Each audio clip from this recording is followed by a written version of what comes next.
Good evening, Alder Hurt. Good evening, Alder Hurt. You're on mute. Good evening, Madam Chair, and Mr. Vice Chair. Good evening to you, sir. Madam Chair, we are one committee member away from a quorum. Excellent, excellent. Alder Hurt, I'm gonna have to give you a call. I have a sidebar conversation for you. I'll call you tomorrow. Okay. All right. All right. Cool. Thank you. Hello, Alder Festa. I hope you're recovered Good from the evening. Evening. Almost recovered. Still happy. Wonderful. Forza Azzurri. Forza Azzurri. Yes. Amazing, amazing, amazing. Good game. Excellent. Yeah. Soccer, of They course. deserved Of course.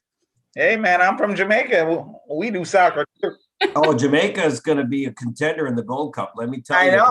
They're tough. They're tough. Yeah. They might beat up our squad. I hope so. I mean, nothing personal, but loyalty starts from home. Ooh. Yeah. All right.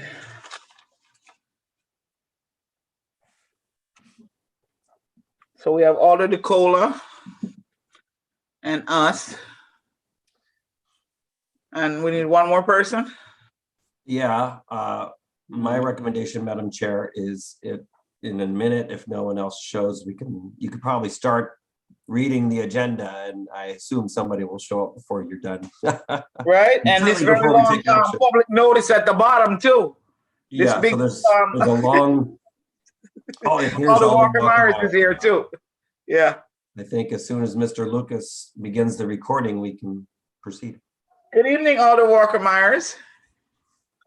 Hello. How are you? All right. Are we good, Mr. Lucas? Good evening, everyone. Welcome to the Finance Committee meeting for July 2021. Aldermanic notice, New Haven. The Finance Committee will hold a public hearing on Monday, July 12th, 2021 at 6 p.m. via video conference. Meeting can be viewed at https://bit.ly/3y0gpze or by phone at 301-715-8592 or 312-626-6799. Meeting webinar ID 950-9960-1733. Phone passcode 672-850892. Item number 1, LM-2021-0276. Resolution of the Board of Alders of the City of New Haven, Connecticut, approving the issuance by the Public Finance Authority of its charter school revenue bonds, Highville Charter School, Inc. project. Series 2021 in an aggregate principal amount not to exceed $15 million. Item number 2, LM-2021-0269. Order to read and file the updated budgetary and financial report for the month of April 2021 in compliance with Article 8, Section 5 of the Charter. Item number 3, LM-2021-0286. Order to read and file the updated budgetary and financial report for the month of May 2021 in compliance with Article 8, Section 5 of the Charter. These items are filed with the city clerk and may be inspected at room 202, 200 Orange Street, New Haven. Per order, Honorable Yvette Hamilton, Chair, attest Honorable Michael Smart, City Clerk. If you need a disability-related accommodation, please call 3 business days in advance, 203-946-7651 voice or 203-946-8582 TTY. Public may join the meeting and may send public comments to public testimony at newhavencity.gov. Meeting can be viewed at https://bit.ly/3YOGPZE or by phone at 301-715-8592 or 312-626-6799. Meeting webinar ID 950-9960-1733. Phone passcode 672-850-892. And there's a public note at the bottom. Note, since the meeting is remote, participation by a quorum of members is expressly prohibited at the physical location and will not be present. However, any member of the public may request in writing a physical location and any electronic equipment necessary to attend the meeting in real time no later than 24 hours prior to the meeting. Said individual shall have the same opportunities to provide comments or otherwise participate in the meeting as would be afforded if the meeting was held in person, with the following exception.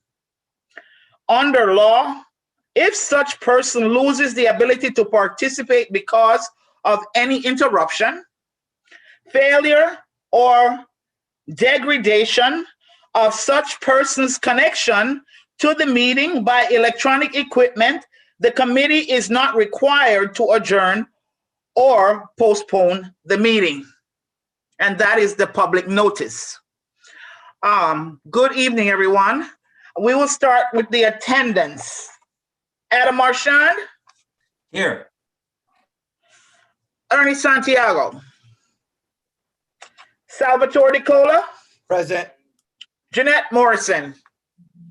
Here. Taisha Walker-Myers. Here. Anna Festa. Here. Richard Furlow. Evelyn Rodriguez. Present. Ron Hurt. Present. And Charles Decker.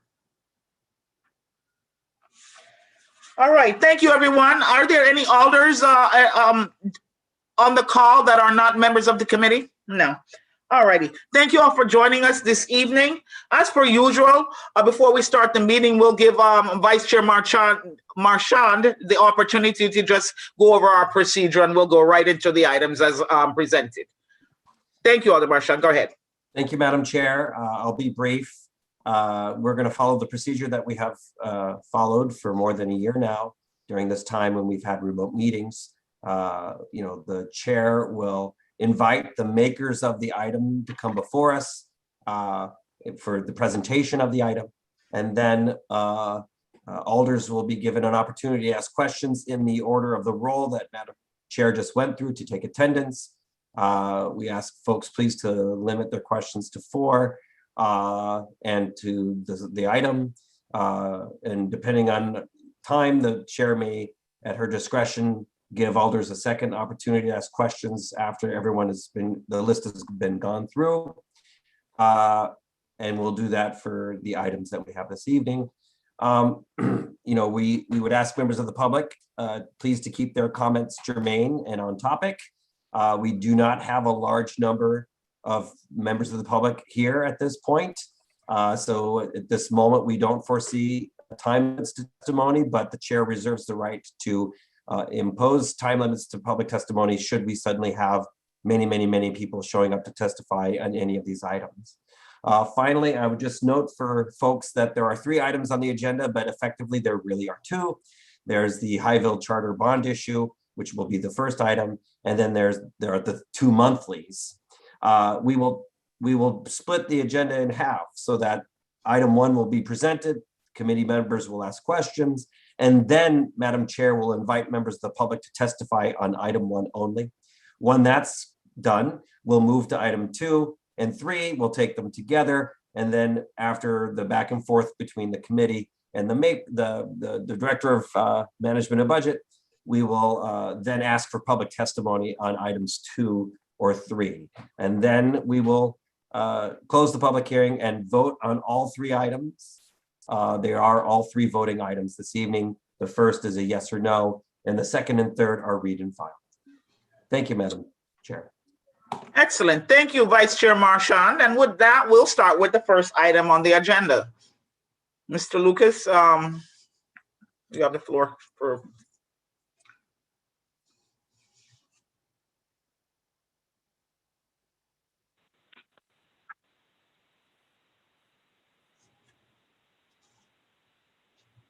Good evening. Can you hear me? Yes. Who are you, please? This is Bernard Pellegrino. I'm an attorney with the Pellegrino Law Firm, and I represent the Highville Charter School. Mr. Pellegrino, are you able to go on camera, sir? I'm having trouble, Madam Chair. I'm trying again, but I'm apparently in an area with some difficult connections. So I'm on my phone. I'm trying to get on the computer.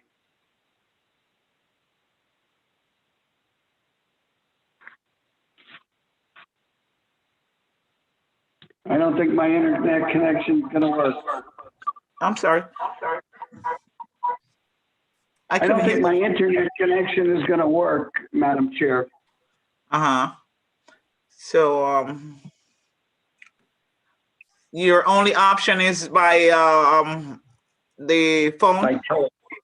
Yes, please. Madam Okay, Chair, I note that there is a tile in our screen that has his, oh, that may be another participant, your client perhaps. That's what I was asking. Was that another participant, the one that says BENJ? Is that another member of your group, sir? Yes, Madam Chair. Maybe my colleague, Ben Quito from Ice Miller, who is bond counsel as well in this case.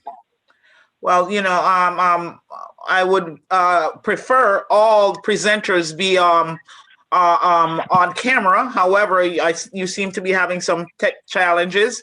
So, Mr.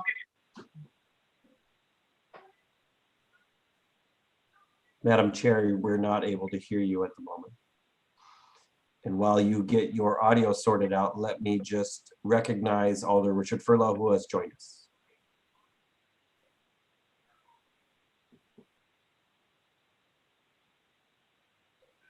Madam Chair, we are still not able to hear you. Are you able to hear me now? Yes, you are. Yes.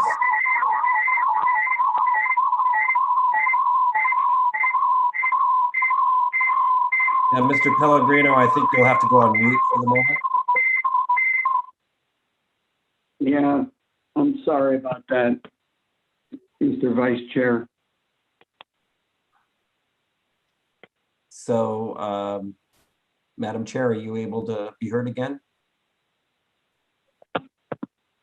It seems like you are not the only one having technical difficulties, Mr. Pellegrino. We will bravely push forward as best we can in just a moment. All righty. Okay. So for any presenters with this item, the first order of business is a name and address for each person, please.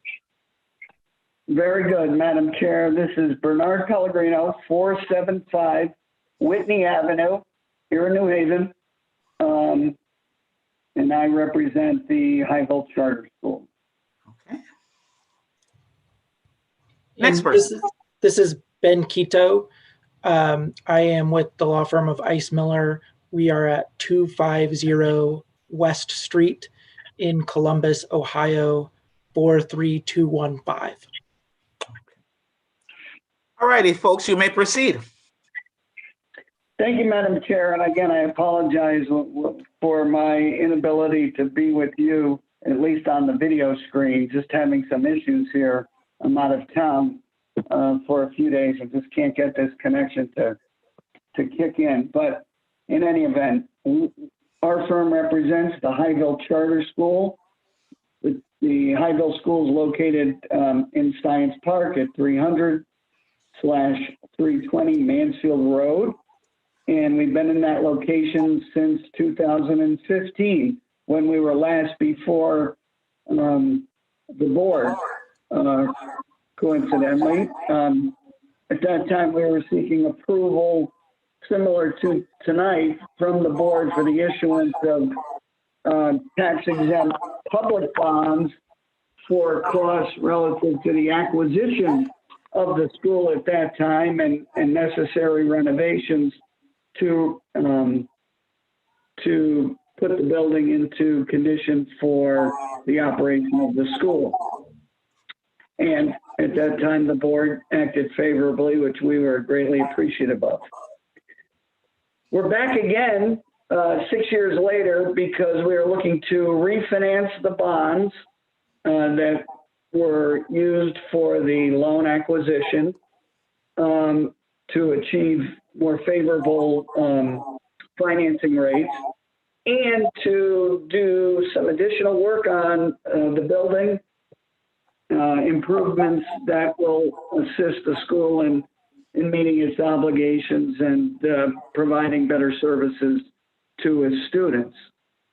The bonds will be issued by the Public Finance Authority after they receive a similar approval in the state of Wisconsin, which is the state of the issuance of the bonds that will then be used to loan money to the school for the refinance of the current bonds and the new work.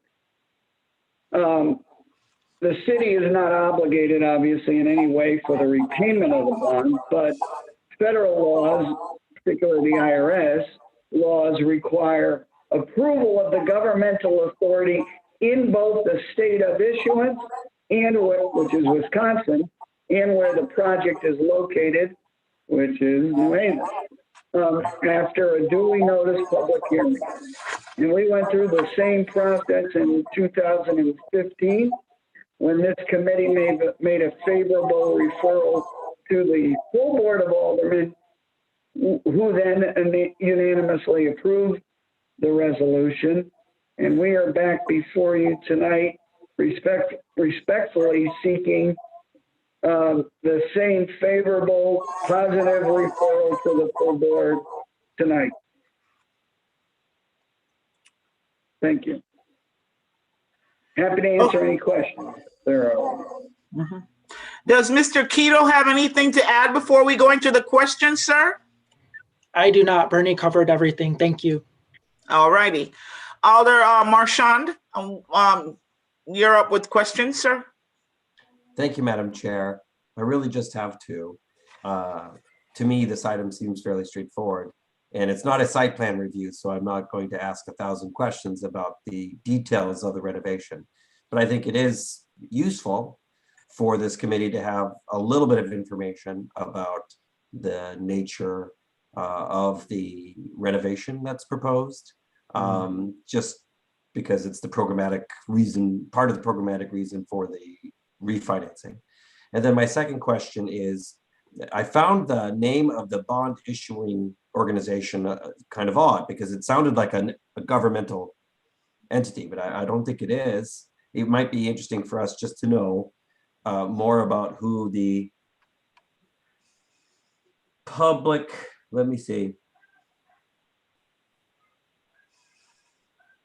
I can't find it now. I'm looking at the resolution, but the entity that's issuing the bonds, it's currently incorporated in the state of Wisconsin. So those are the two questions I have. Thank you, Madam Chair. Thank you, Mr. Vice Chair. Bernie Pellegrino again for the record. I think I can handle the first question. I'll let Ben take the second question, if that's okay.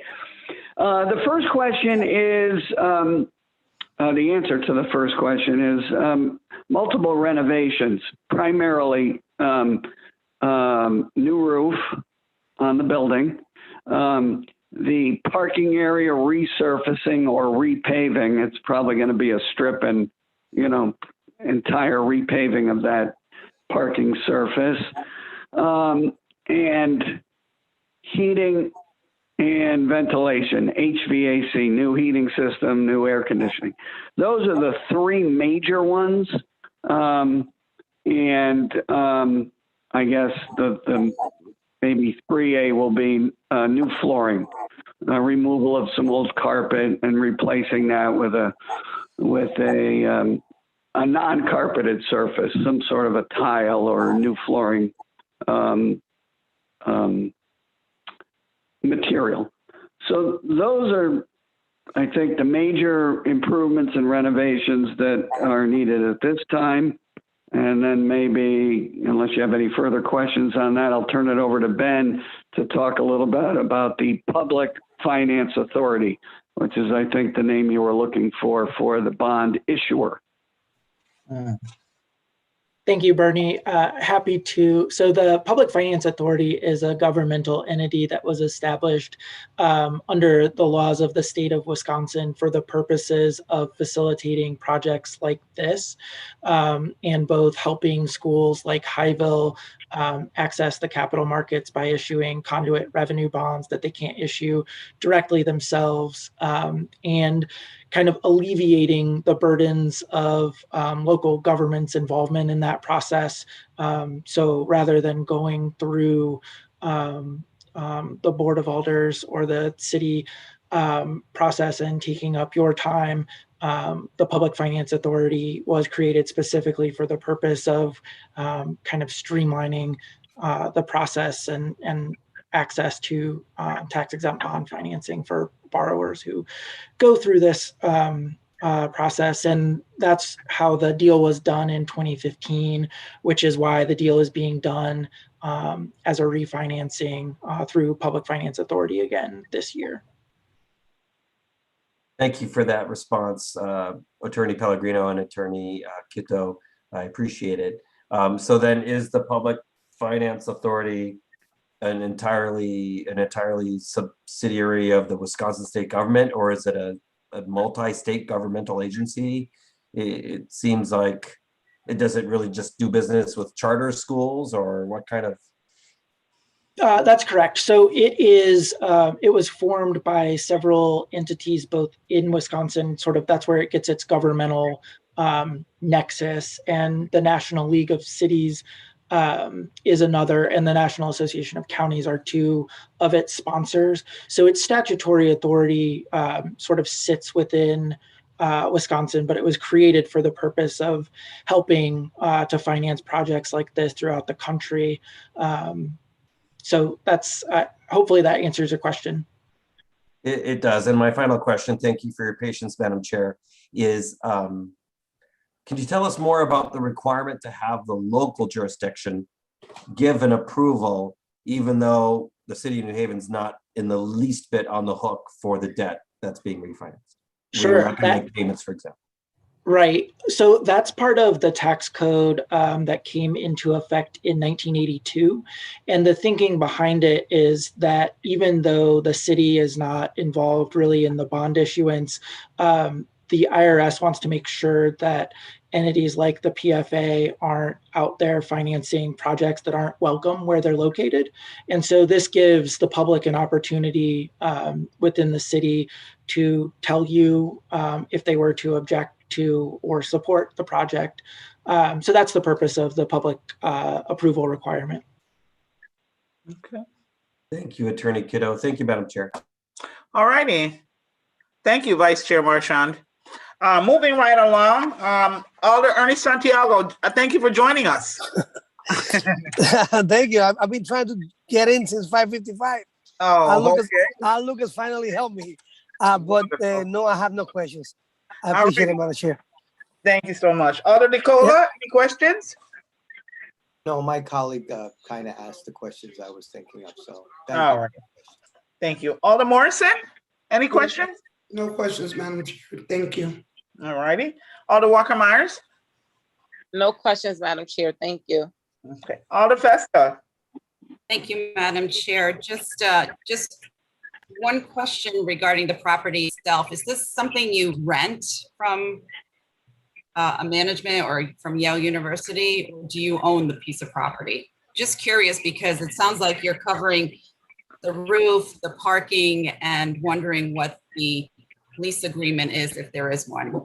Thank you. Thank you, Alder. Again, Bernie Pellegrino from the record, for the record. We own this property, Alder. We purchased it in 2015 from AT&T. It's on the backside of Science Park, and we own it. We purchased it then. We did some renovations and turned the building. It was an office building prior to our ownership. So we did invested some money then to do renovations, and so we've owned it for 6 years, and property's in need of some additional work. Thank you. Thank you, Attorney Pellegrino. Appreciate it. My other questions were answered. Thank you, Madam Chair. All right, thank you, Alder Festa. Alder Furlow? Thank you, Madam Chair. I believe my questions have been answered by the questions from my colleagues for now. Thank you. All righty, thank you. Good evening, Alder Evelyn. Thank you, Madam Chair. No, I have no questions at this time, Madam Chair. Thank you. All righty, thank you, ma'am. Alder Hurt. Thank you, Madam Chair. I have no questions at this time. All righty, and Alder Decker is not with us, right? Before I go into the public testimony, does anyone have any additional question, second question that they would like to ask before we open it up for a public testimony? All righty. At this time, is there anyone from the public that would like to speak on item number 1, the Highville Charter School bonding? Is there anyone from the public that would like to speak on item number 1, Highville Charter School bonding? And for a third time, anyone from the public that would like to speak on item 1, the bonding for Highville Charter School? Madam Chair, I think it's fair to say that we see no members of the public on this call. I think we may move on to the next item. Thank you, Vice Chair Marchand. All righty. Moving on, Mr. Keto and Mr. Pellegrino, you will hear from us. Or if you want to stay on the call, that is your choice. Our agenda, we're moving on in our agenda at this time. Thank you, Madam Chair. Thank you very much. Thank you, gentlemen. All righty, moving right along to items 2 and 3. Do we have Mr. Gormany with us?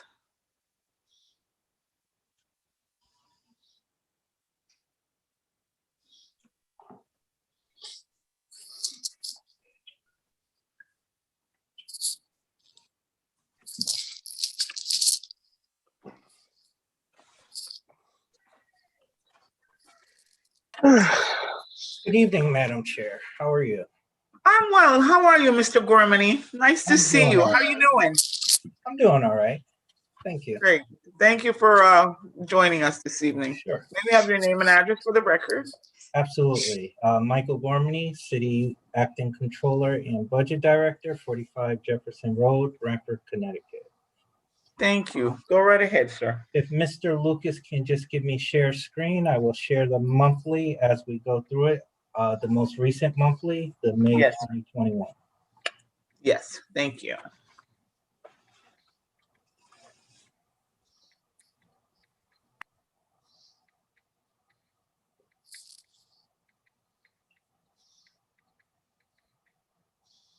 All right. Sorry, Madam Chair, just waiting for share screen.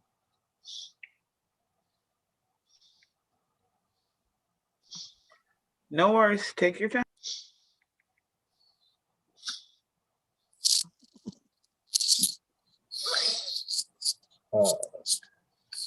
Mr. Lucas, if you can enable that for me.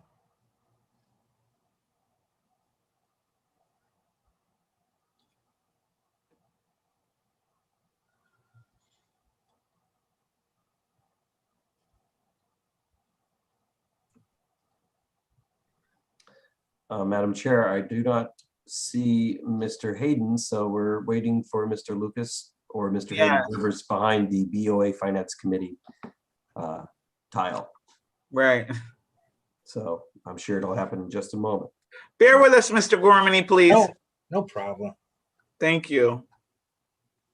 Yeah, we have to wait for Mr. Lucas because I can't do the shared screen. Okay.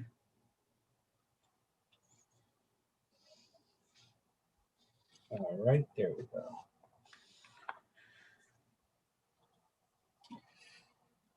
All right, so if everyone can see my screen, again, we're going to be talking about the May 2021 projections that the Office of Management and Budget published on the 28th of this past month. So again, starting with the back of the monthly, starting with page 62, we will talk about the medical expenditures. So through May, so this report shows the actual expenditures through May of 2021. We have experienced an uptick in medical. We have experienced an uptick in medical since primarily about December to January-ish, around that time. This is due to, again, as I mentioned at past meetings, with the vaccines and other areas related to COVID, we are starting to see hospital visits, elective surgeries, just overall medical procedures that may have been put off due to COVID being added on to the city's medical ledger here. So what we've been looking at with our medical consultants and Anthem is, are we going to continue to see an uptick, or are we going to start leveling off at some point and come to a new normal base for the city? As discussed during the past monthly meetings, we did expect an uptick. Again, as I mentioned, it's really when is it going to level off? Because again, a lot of city employees and their families had started going back and getting their regular appointments and just overall doctor visits. Now, again, some of these claims that some of the numbers in these claims that you see are a result of COVID. We have been working to get the committee proper numbers on COVID. I do have a number to share, which has been asked in the past. So the total claims from March of 2020 to June of 2021 related to COVID, the city spent about $7.4 million. So again, that's just over that period of time from March of 2020 to June of 2021. Now, the $7.4 million is all inclusive. So that means that includes testing, vaccinations, treatment, hospital stays, anything that the city was on the hook related to COVID-19 is included in that $7.4 million number. And again, that's for a period of March of 2020 to June of 2021. So that was one number that we had just gotten from our medical that I wanted to sort of share with this committee. But again, myself and the manager of human resources and benefits, Steve Labrandy, are watching the claims very, very closely to see, have we hit the peak of when employees and their families have gone to the doctors or prescription drugs or whatever the case is, and will we start leveling off? That's something that we're going to continue to monitor in the next 2 to 3 months, as far as the claims go.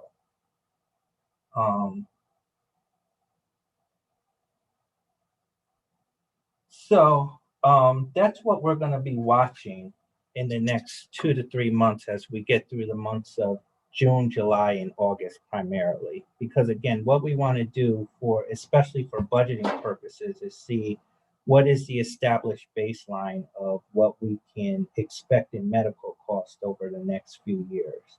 Again, as I've mentioned in the past, the city's goal is to bend the curve on medical. You're never going to reduce medical, but we will try to, or never say never, but we're trying to keep that curve sort of level, so that way we can predict the medical cost in the future. And we do that through contract negotiations and other plan designs that the city has with the unions and their family members.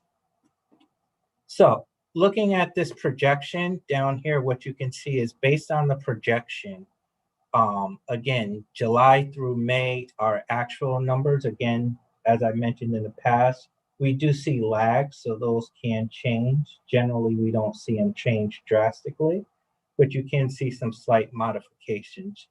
June is a estimated number based on what we were seeing in the trend as far as claims go. So overall, on a claim standpoint, we're projecting about $118.3 million in actual medical expenditures for fiscal year 21. As you can see, that's about a 5.79% increase over the previous year, or $6.4 million. Going to the revenue side, excuse me.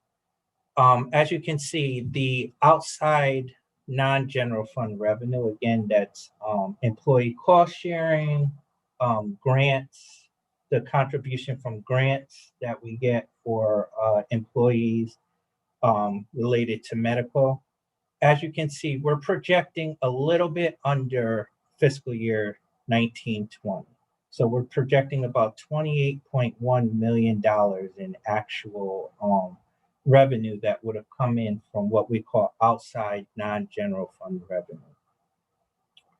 The other major, and the reason again that we're down in revenue, the city has had a lot of vacancies during the year on the general fund side and on the grant side. So as I mentioned in previous meetings, the grant vacancies that we have as well do affect the revenue that comes into the medical side. So we've seen vacancies on both special funds and general funds. While it saves on expenses, also decreases the amount of revenue that goes into that fund as well. On the prescription rebate, you'll see that we have about $3.7 million, and that was what was booked to date as of when this report was published. So again, that's partially this year and making up for last year as well for what we talked with the prescription rebate. Based on the revenue from cost sharing and grants plus plus the prescription rebate and life insurance revenue, the remaining revenue is based on the general fund budget. And again, the general fund has to cover whatever the difference is between the revenues and expenses. So right now we're projecting about $86.7 million of general fund revenue going into the medical self-insurance account. And what that would do is that would create a operating surplus of about $1 million. So you would say, why are we creating a surplus within this fund? The reason we're creating a surplus within this fund also is because, as you can see, even though we have a combined fund balance, which you'll see a little later on in the presentation, this particular fund still, when you separate it out, has a negative fund balance. So what we would be doing essentially is getting rid of the negative number on the bottom and creating a positive fund balance for this account, which is very important because that helps the overall fund balance when you combine the general fund, litigation, workers' comp, and medical. Moving on to the high cost claims. And again, a high cost claim is any individual claim that is $250,000 or more. As you can see, We are at about $11.9 million through the month of May for high cost claims. It's the same number of claims as the previous year, but the dollar value is less. So again, that's a good story that, we may have the same number of claims, but the overall value has decreased from the city's cost. So that's an overview of the medical fund for the city. The second fund that we talk about is the workers' compensation fund. So throughout the year, we have been level from July through April. We did see a decrease month over month. We did see a slight uptick in April and May as far as the claims and payouts that we've seen in the fiscal year. So we are taking a look, and again, that's different fields of workers coming back to work, whether on a hybrid schedule or full-time schedule in certain offices,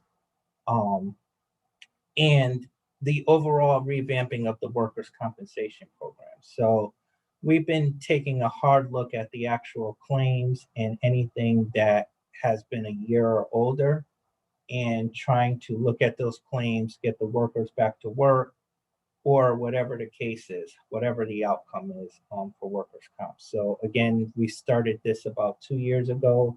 We have seen a drop off in the overall number of claims. If you look at 17-18, it was at 9.3 million. 18-19 was at 9. 19-20 was 8.3. And we're projecting about 7.6 million in actual claim expenditures for fiscal year 2021. So we have been working hard. Again, we have one person who does comp, who works under my direction as acting controller, and we do have a third party, but we also do claims for the city and the BoE side as well. But again, we've done a lot of revamping, and we're working on policy changes and other things. And I think by the claims actually going down year over year, again, understanding that part of this is COVID with people working remotely in other areas, but we have done a lot of work to get those claims down and individuals back to work.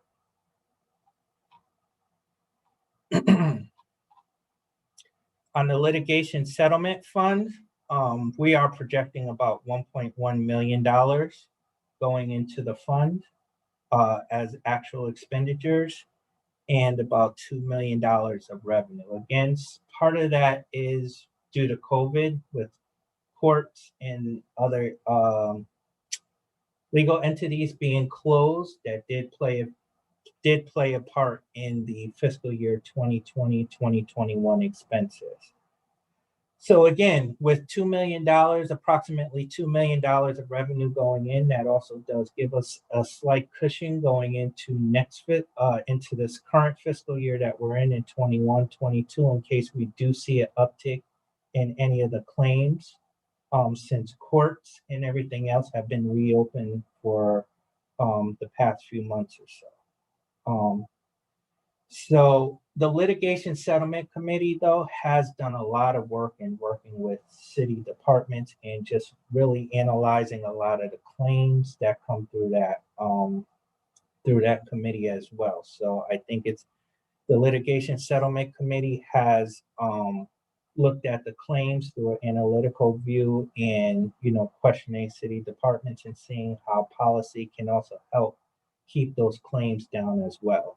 So I think, that's a good thing as far as the actual payment of claims from this account as well. So moving on to the COVID account is the next area that I'm going to touch on. Let me scroll a little quickly here. There we go. So as you can see, COVID spending from July through current, which is as of 5/28/21, we are at a total of about excuse me, 4.6 million dollars. We have seen a slowdown in COVID spending within the city. Now, the reason for that is we are getting other federal funds that would cover COVID expenditures that we can use. And also, one of the primary things is, I think, with what we're seeing with the pandemic, the city is very careful on what we process as far as what is a COVID FEMA reimbursable expenditure. They have tightened up some of the rules from when the pandemic first started as far as what is eligible versus now what is eligible. So again, really what defines that eligibility is preventing the spread of COVID-19. So again, prior we had different type of expenses during the pandemic because it was a new pandemic. But as the pandemic has gone on, and especially now with vaccinations, the federal government has limited what is actually eligible to be reimbursed from FEMA. So if you notice in the past few months, we have slowed down what we have actually put against that account. So we are taking a look and at what we count, so that way we maximize the reimbursement, the 75% reimbursement from FEMA, and that way the city is not paying any ineligible costs. So we have one individual in my office in management and budget who works with the city departments on what is actually eligible prior to the city expensing, creating that expenditure. So moving on to the general fund.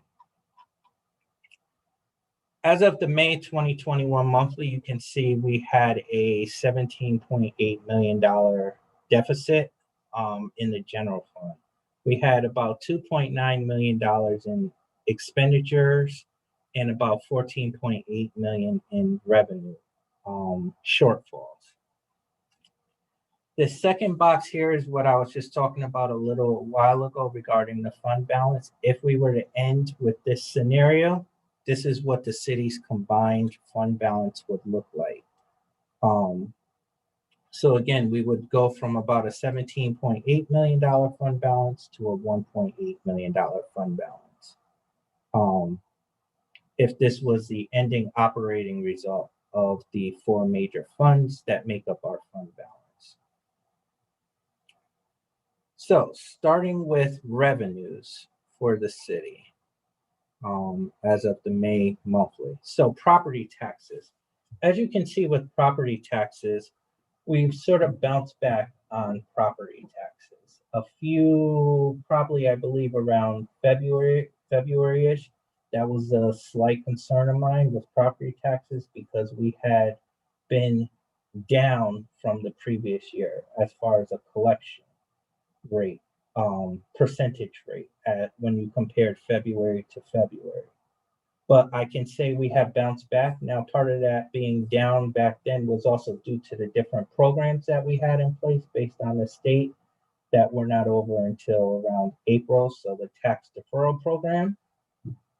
But again, the city, based on where we are today, we are projecting about $1 million or so as of May of 2021 over budget on property taxes. So that's still a good story that we have bounced back from a collection standpoint related to property taxes. We have received just about all our state grants.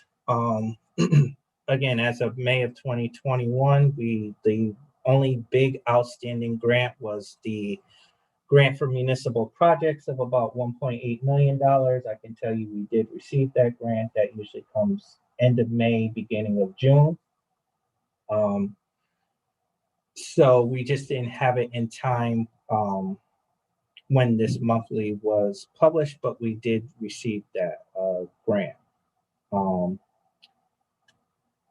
So we are looking at the PQAF funds with the state. We are expected to possibly receive the remaining balance of the $1.8 million for PQAF from the state. Excuse me. License permits and fees. So there are really two major local revenue sources with license permits and fees. We have parking meters and receipts. So as you can see, based on the May monthly report, we're projecting about a $4 million shortfall within that fund. Again, a lot of that is due to COVID. I testified before, we've seen we've seen less parking and less meter revenue during the pandemic. So that has definitely played a part. We did start a slight bounce back during the month of May and June. So that's a good sign going into the current fiscal year. Now, building permits is a great story. I think during the pandemic, we've always seen that economic development hasn't really wavered during the pandemic in New Haven. So that has created building permit revenue for the city. As you can see, we are looking at about $2.2 million above budget for building permit revenue. And again, this was as of May of 2021, where we were forecasting these numbers. So it will actually be slightly higher for June. But again, that's a great story that building permits and economic development has continued to go through in New Haven during the pandemic. The other major revenue source was parking tags. Again, we did see less tickets being issued by our transportation, traffic, and parking department. Part of that is due to COVID. I would say a majority of that, especially with less parking going on downtown and less other violations being issued as well during COVID. So remember, they don't just issue parking tags. There's a host of other fees that our parking enforcement officers actually enforce as well, other citations. But we are seeing those down as well. Another reason is if you look throughout the monthlies, we have had vacancies in full-time and part-time parking enforcement officer positions that have also played a slight role in this as well.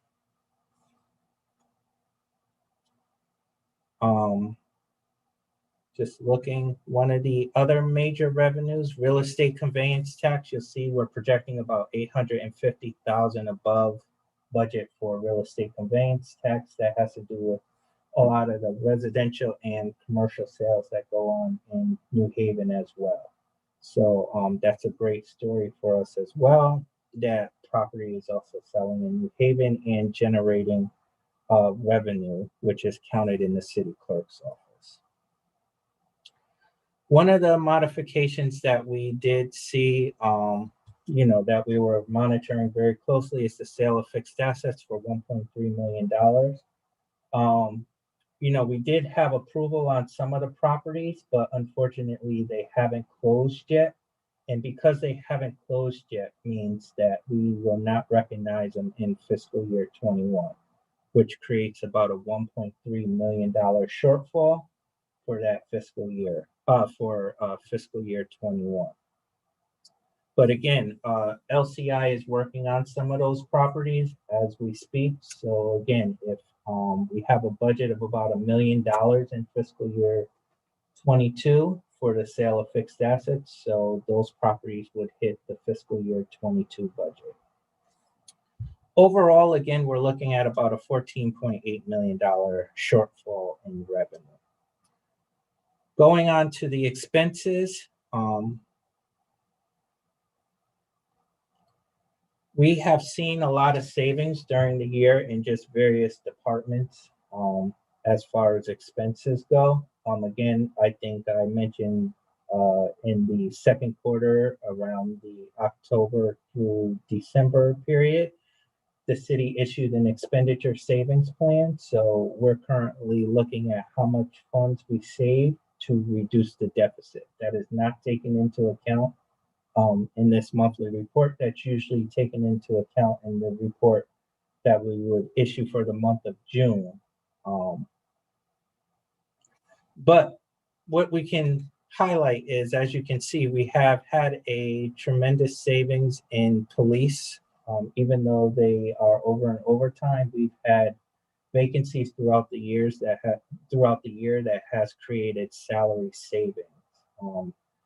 Again, that's through filling various ranks, which would create filling higher ranks, which would create lower rank vacancies or other areas. But we have seen salary savings within the police department that have offset those overages and overtime expenditures. The fire department, the deficit in the fire department is not as much as projected before. At one time, it was projected early on in the year based on the trend that we were seeing at about 1.8 to $2 million. So again, we've seen savings in salaries and less than projected overtime expenditures. We have a few other departments, such as the health department and Parks and Public Works, that had savings during the fiscal year, primarily on the salary side. The Board of Education right now is projected to be on budget. We have a slight surplus. This was as of May of about $418,000. Some of our bigger deficits within the year are really in debt service. We had planned on a refunding in debt service, but based on the scenarios at the time during the market, that really didn't pan out to the type of refunding or refinancing of debt that met the city's needs. So that is something that will contribute, because we do not have those savings, to the debt service deficit. The biggest other deficit, again, is medical. As you can see, we budgeted $83.6 million, but we are projecting to contribute about $86.7 million. Again, with medical, as I mentioned in the beginning, that's one of the items that the general fund has to cover no matter how much we spend.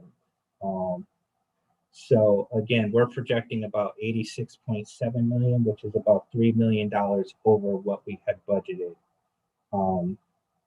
in the fiscal year. So I know this is a lot of information. So going back up to the top, I just want to bring home 2 more points. So again, as I mentioned, this was as of May of 2020. If you remember in the prior years, I've always mentioned this is what the Office of Management and Budget feels is the worst case scenario.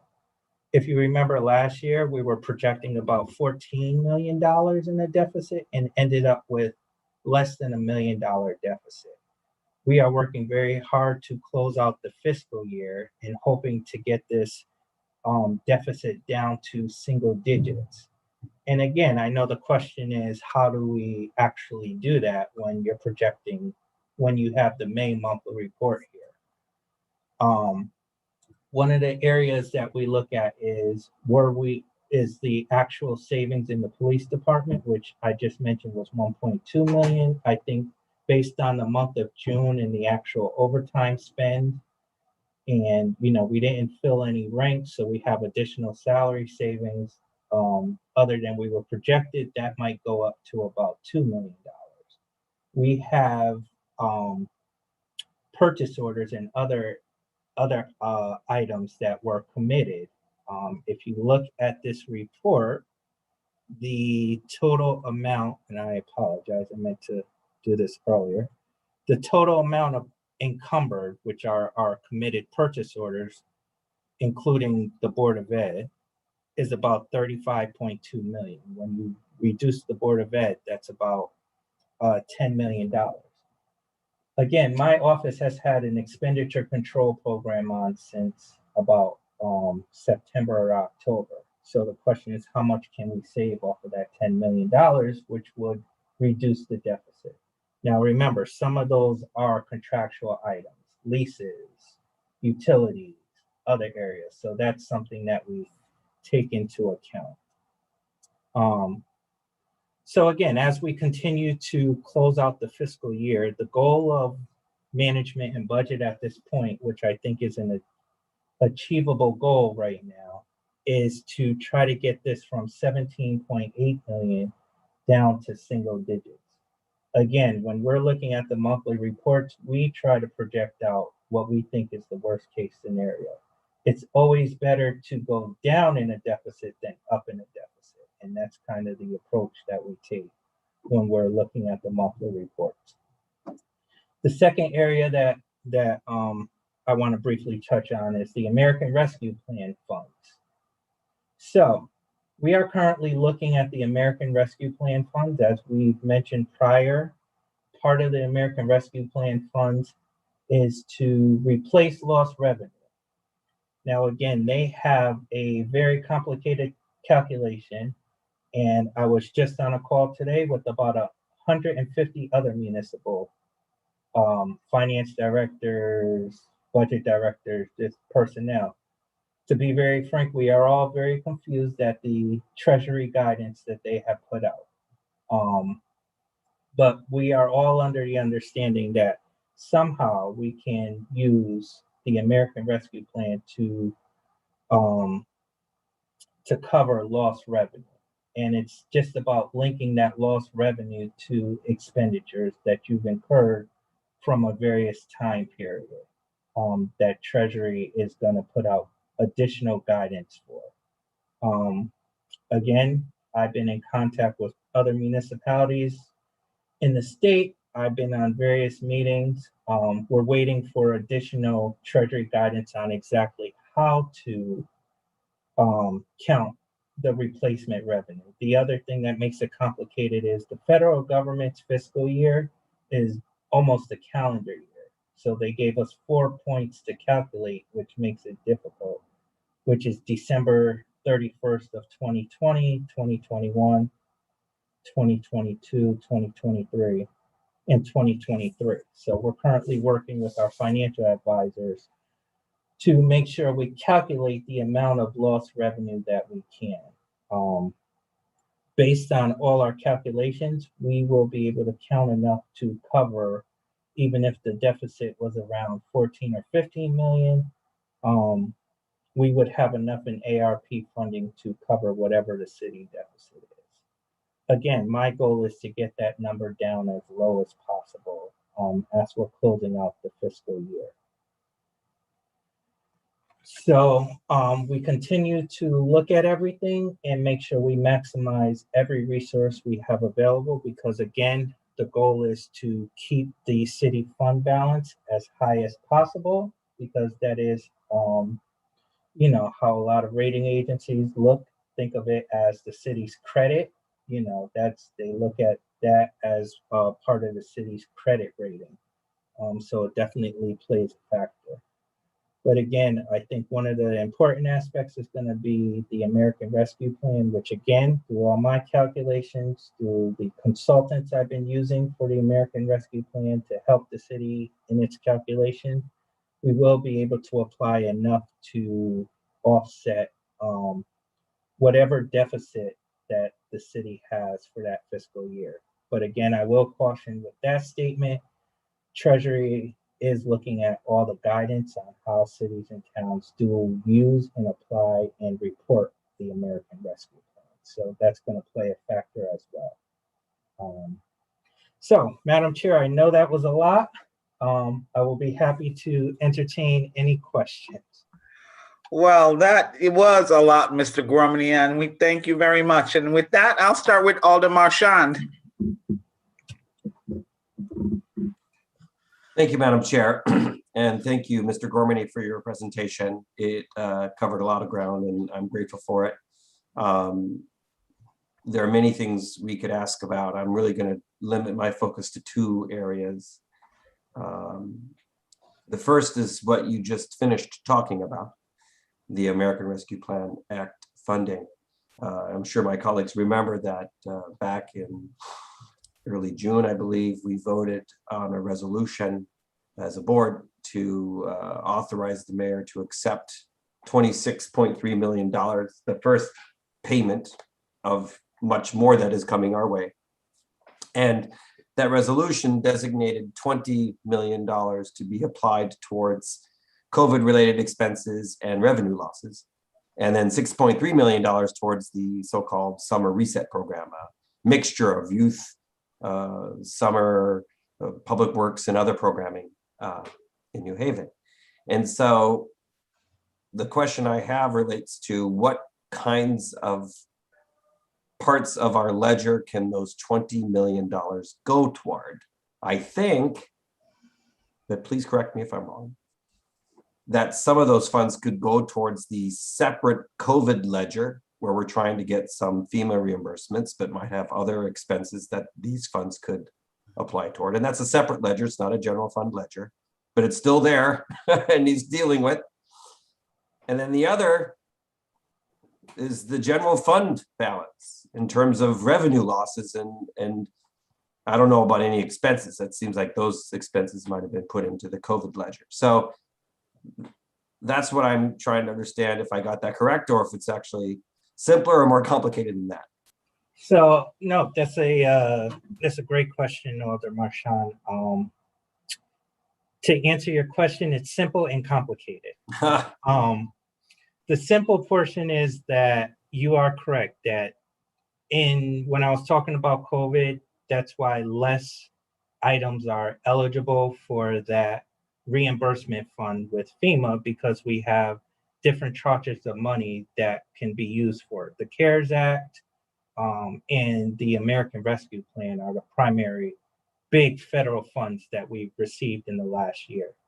So that will sort of go towards the COVID ledger, as you mentioned there.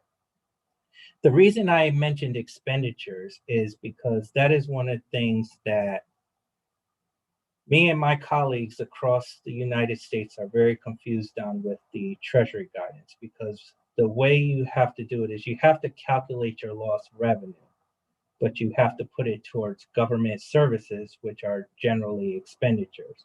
So again, this is really sort of a reporting mechanism that my office is looking at along with other areas. So for example, if we calculated $15 million of lost revenue,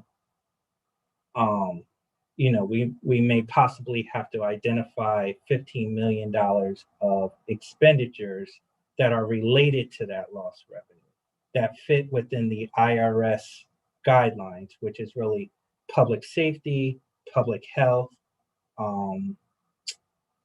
There was one other category that I can't remember off the top of my head, but again, as we mentioned in the presentations, as you mentioned with the approval, as long as you do not relate it to like pensions or debt service, that's why pensions and debt services are mentioned in that revenue loss, because whatever your revenue loss is, you kind of have to relate it to certain expenditures that kept the government going. So that's why I said it becomes it's simple but complicated as well, if that makes sense. Thank you for that. I want to quickly follow up, but I also noticed that our colleague, Alder Charles Decker, has joined us probably a while ago, and want to welcome you. So, Mr. Gormany, do you anticipate that the Treasury guidance might produce a situation where we are not able to spend all 20 million of those dollars on either lost revenues or expenditures, and then that would of course have some effect on overall balance sheet? Well, that's what we're waiting on, and I think again, we're definitely not the only city in this predicament. I think every city and town has these exact questions. To be very frank, I do not see that based on the Treasury guidance. The only thing I see is possibly a timing issue based on the Treasury guidance. And what I mean by timing issue is really what fiscal year it is recorded in. So even if we ran a deficit in this fiscal year, that funding may be recorded in fiscal year 22, the lost revenue portion. So essentially, between the next 2 years, it would be made up at some point. But again, all this depends on the Treasury guidance that will be coming out very, very soon. This is probably the second time that they're revising the Treasury guidance, and I think it's based on the feedback that they're receiving nationwide. So hopefully it comes out in a positive positive view where we can easily use the American Rescue Plan funding to just plug that revenue hole. But again, my office has been working very diligently along with other cities and towns and been attending meetings. I think, one way or the other, we are going to, within the Treasury guidance, try to apply American Rescue Plan funds to fiscal year 21. Thank you, Mr. Gormany. A related question is, do you anticipate that this welcome source of funding would nonetheless make, further complicate the business of doing the accounting, so that we may end up with a fiscal year closeout process that takes longer or ends up resolving later than is typical in our cycle? No, and I think, again, I think one of the deadlines is actually July 16th as far as feedback and other stuff from Treasury. So again, we really have a closeout period of possibly the end of August, because remember, we also have tax collections that go until the end of August. So our closeout period really begins in September, the beginning of September. So I think, that kind of gives us enough time and, to look at these guidance. I've been working with our federal lobbyists and again, other cities and towns. So I think we're in a good point where I'm not really concerned. Obviously, I would, at the next meeting, if I find out anything differently, I'll certainly let this board know, this body know. But right now, I'm not really concerned about applying the American Rescue Plan funds to fiscal year 21. It's just how we apply it. That's what I'm waiting for. Thank you, Mr. Gormany. I would just make a quick observation before asking my last question, which is when I look at the medical benefit expenditure page, I see that one feature is that it seems to fluctuate in a wider set of swings than usual, although last year did as well. And that's not terribly surprising given the unique circumstances that we're under. But it seems like the number of $8, $9, $10 million a month is starting to reassert itself, which was kind of in the range of the numbers we would see on a monthly basis before. And I think also that the incidence and cost of high cost claims seems to be well within the norm. And so that gives me some sense that we're not necessarily going to end up in some radically different new normal than we had before COVID, which in some ways is useful that would be useful, not to have some horribly bigger new normal. But my question for you is, you mentioned $7 million, I think 7 point something, in COVID-related medical expenditures.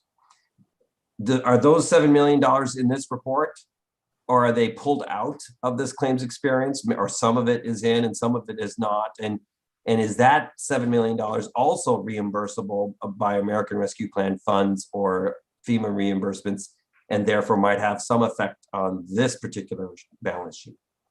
Sure. No, great question, Alder Marchand. So the $7.4 million is included in these claim numbers. That is actually what our consultant in Anthem pulled out as far as what we actually paid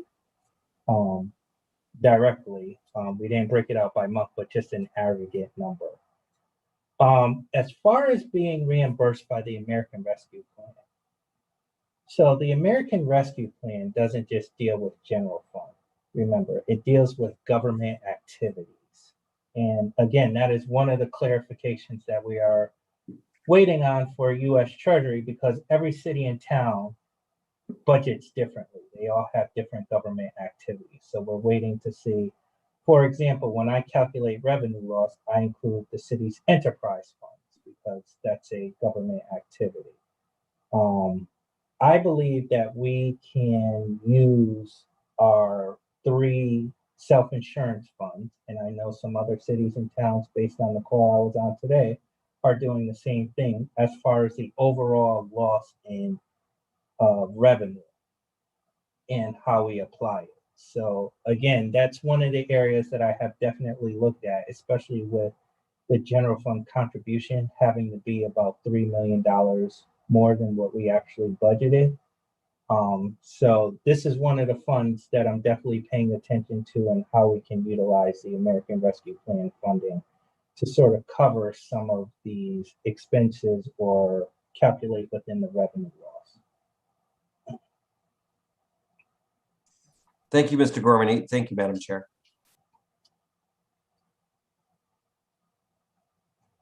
Thank you, Alder Marchand. Moving right along to Alder Ernie Santiago. Do you have questions for Mr. Gormany? No, ma'am. No, thank you. All righty. Alder DeCola? No questions at this time, Madam Chair. Thank you. Alder Morrison? No questions. All my questions were asked through Alder Marchand. Thank you. All righty. Alder Walker Myers? Thank you, Madam Chair. Just one question. Mr. Gormany, now that everything is opening back up, do you think the parking projections will change, or do you think they'll remain the same? No, that's a great question, President Walker Myers. I think when we seen things slightly start to open up around end of April, May, and June, we did see a slight uptick in meter revenue because more folks were coming downtown and just parking in different areas. So I'm hoping that that trend continues for this fiscal year as we go into July. This is one of the items that I want to sort of monitor over the next 2 months, along with Carla Lindquist in TTMP, and just see, is this going to be a trend that we see to continue, or should we have pause for concern that it was just a slight uptick maybe for the summer and then we see a leveling off. So I think for July, August, and possibly September, we're going to look at that trend, especially in meter revenue. We have started the hiring process and made that a priority for filling some of those vacancies in TTMP. Of course, the full-time are civil service tested positions. So of course that takes a little bit longer with the number of vacancies and number of tests that human resources has to give, but we have started filling some of those positions. So hopefully that will help as well.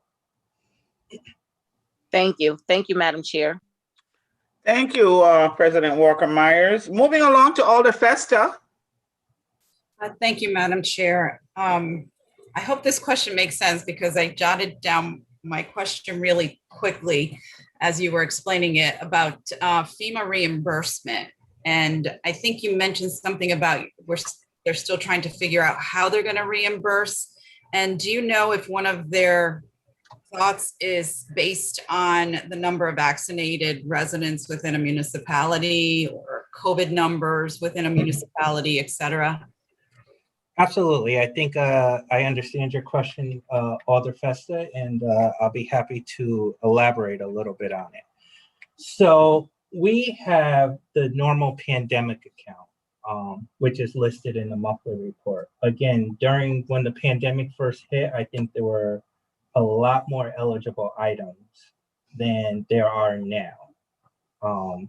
And again, the way FEMA is looking at eligible items now is you have to be preventing the spread of COVID-19, really. So prior, there were certain overtime classifications.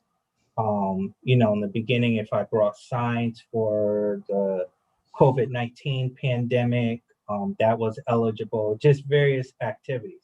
those items are no longer eligible. They're being very, very strict on what is eligible. Now, I'm glad you mentioned the vaccine, because the vaccine, while it's not published in the monthly report, because we're just now getting this up and going, FEMA is actually categorizing that as a whole different project. So the items related to the vaccine, so pop-up clinics, overtime, other areas, that is actually something that my office is working in conjunction with the health department. So they're kind of keeping track of those expenditures, what they're paying for, but that is actually a whole separate reimbursement that we haven't really gotten into yet. So they've kind of separated out the pandemic itself and then items related to the vaccine. So I hope that answers your question a little bit. Yes. Well, it gives at least a better idea, but those numbers that you're referring to with the health department are not reflected in this budget. They're not reflected in the monthly report yet because we've really just started getting that information together.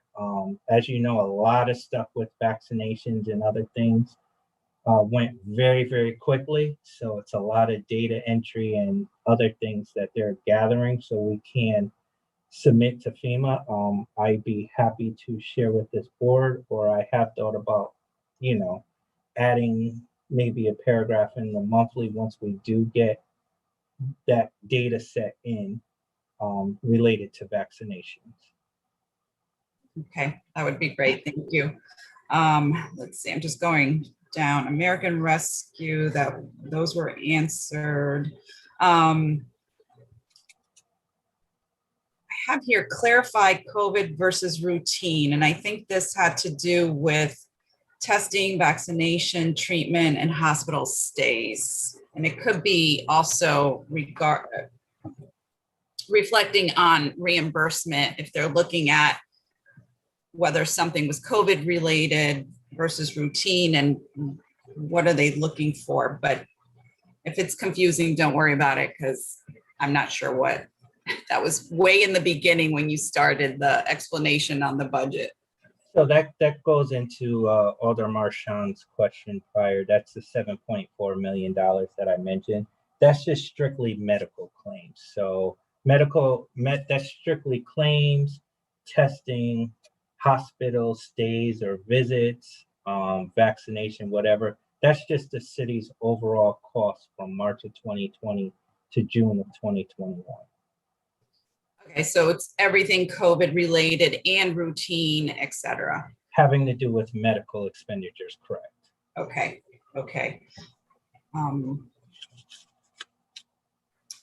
I think that there is another question, but I'll hold off on that one.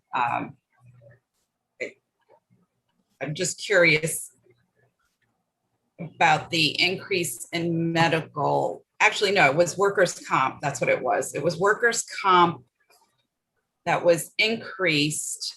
So how does it work with hybrid workers filing a workers' comp claim? What is it based on? Or what have you seen trending with the hybrid? No, that's a great question, Alder Festus. So we have a teleworking policy that's in place with the city. So, I mean, you literally have to prove that if you got hurt while you were teleworking, that it was due to you working, right? You can't just go to, and that's a hard thing to prove, basically. I think a lot of the uptick that we've seen is in the actual cost, our payments. And again, I can get through Madam Chair, it may take me a little bit or possibly at the next meeting, I can work with our workers' comp coordinator to get the data set. But I believe that also has to do with catching up on payments and claims and other things.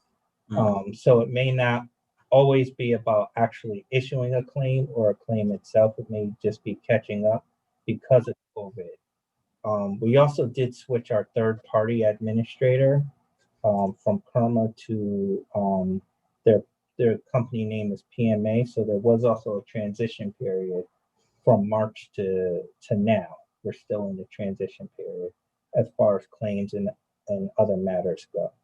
So we can definitely try to clarify the data set for you. Great, thank you. No further questions, Madam Chair. Thank you. Thank you, Alder Festa. Moving right along to Alder Furlow. Thank you, Madam Chair. Thank you, Mr. Gormady, for your thorough presentation. I think just to be brief, just to not go on and on, I want to follow up on what my colleague had asked, Alder Festa. So let me go back. Number one, it was a bad decision to eliminate the function of the parking meters. That was just, you know, there are things that are a constant, but without beating a dead horse. Let me go back to workers' comp just for a moment. Through you, Madam Chair, just to make the process easier, if we could get within the legal perimeters, the departments that are from highest to lowest in claims, what that looks like. And also, Mr. Gorman, you mentioned that there are policies that are being put in place and that have been put in place. I would like to know if these policies are enacted in writing. And if they are, through you again, Madam Chair, I'd be interested in seeing what these policies are. Look like, yeah. And that's all I have for now. And thank you again, Mr. Gormady. We can be on this for 5 hours and not exhaust everything that you talked about this evening. So thank you again for your very thorough presentation. Thank you, Madam Chair. Thank you, Alder Furlow. So noted, Mr. Gormany, okay? Absolutely. Excellent. Moving right along to Alder Evelyn Rodriguez. Thank you, Madam Chair. I just have a comment. I'd like to say thank you for such a thorough, illustrative, and specific report, specifically around the health matters of our employees. And that is all, Madam Chair. Thank you. Thank you, Alder Evelyn. Moving right along to Alder Hurt.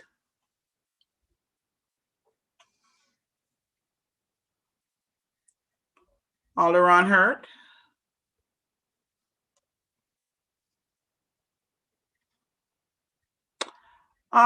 Good evening, Alder Decker. How are you? I'm well, Madam Chair. Good evening. Thank you for joining us. Do you have any questions, sir? I do not, but thanks for asking. No questions. Thank you. All righty. Thank you. Thank you for joining us, Alder Douglas. Is there anyone from the public that would like to speak on any of the budget that was presented, the monthly report? Is there anyone from the public that would like to speak on the monthly report as presented? And for a third time, anyone from the public that would like to give public testimony on this monthly report? Madam Chair, this is Alder Adam Marchand. Go ahead, Alder Marchand. Move we close the public portion of this meeting. Second. Any discussion? Alder Marchand, are you in favor? Yes. Alder Santiago? Yes. Alder DeCola? Yes. Alder Morrison? Yes. Walker Myers? Yes. Alder Festa? Yes. Alder Furlow? Alder Furlow? Alder Evelyn Rodriguez? Yes. Alder Hurt? And Alder Decker? Yes. Public portion is now closed. I'll entertain a motion. Madam Chair, this is Alder Adam Marchand. Go right ahead, sir. I move item 1. Second. The item has been moved and seconded. Discussion on item 1, the Highville Charter School bonding. Go ahead, Alder Marchand, I see your hand. Thank you, Madam Chair. I just want to speak briefly to recommend colleagues vote yes on this item. We would be giving a favorable recommendation to the full board. I think it makes sense to support this project. The school is in place there on the Science Park campus. And I think the repairs that they're talking about doing seem to make sense. It represents good stewardship of the property, and I'm sure would enhance the physical plan for that school. And I would just also note for the record, I'm sure everybody has noticed that the city is not issuing the bonds. We are not on the hook for any of the debt payment, but we're just indicating our local support for the project that these bond funds would support, both the renovations and a better payment schedule for that school. And as such, I would recommend we vote yes. Thank you, Madam Chair. Moving right along. Go ahead. Any other discussion? Madam Chair. Go ahead. Next person. I'm sorry. Alder Morrison, go ahead.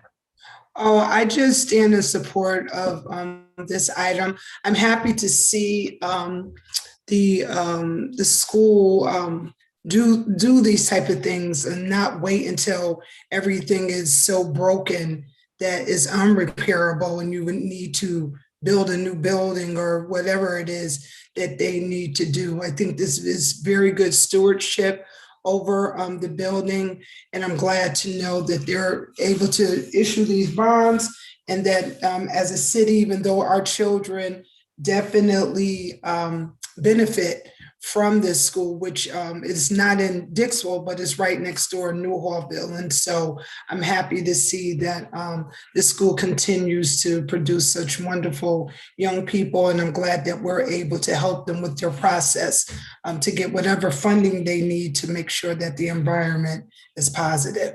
So thank you, Madam Chair. Thank you, Alder Morrison. Any other discussion?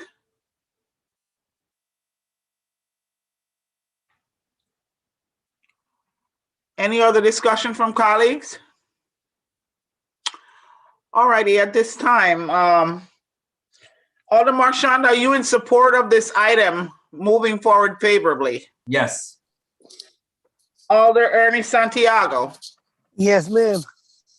Alder DeCola. Yes. Alder Morrison. Yes. Alder Walker Myers. Yes. Alder Anna Festa. Yes. Alder Richard Furlow. Yes. Alder Evelyn Rodriguez. Yes. Alder Ron Hurt. Alder Charles Decker. Yes. Thank you. And I'm also in favor. The item is moved forward favorably. Madam Chair, this is Alder Adam Marchand. Go right ahead, sir. I move items 2 and 3. Second. The item has been moved and seconded. Discussion. Go ahead, Alder Marchand. I see your hand. Thank you, Madam Chair. Obviously, it's appropriate to recommend the full board read and file these items, but I think it's important for our staff to note the various requests made through you for follow-up information. But having said that, I encourage colleagues to support the motion to recommend that the full board read and file these 2 items. Thank you, Madam Chair. Any other discussion?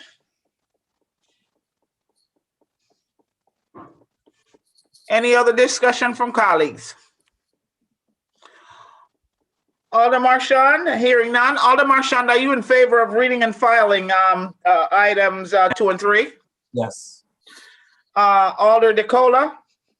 I'm sorry, Alder Ernie Santiago. Yes. Alder DeCola. Yes. Alder Morrison. Yes. Alder Walker Myers. Yes. Alder Festa. Yes. Alder Furlow.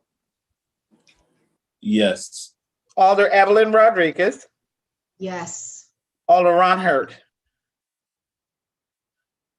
Alder Charles Decker. Yes. Motion carries to read and file items 2 and 3. Madam Chair, this is Alder Adam Marchand. Go ahead, sir. I move we adjourn. Second. The item has been moved and second for adjourning. Any discussion?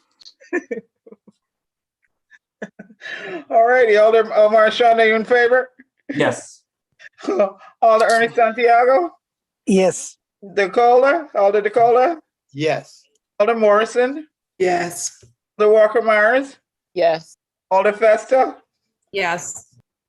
Alder Furlow, Yes. Alder Evelyn Rodriguez, Yes. Alder Ron Hurt,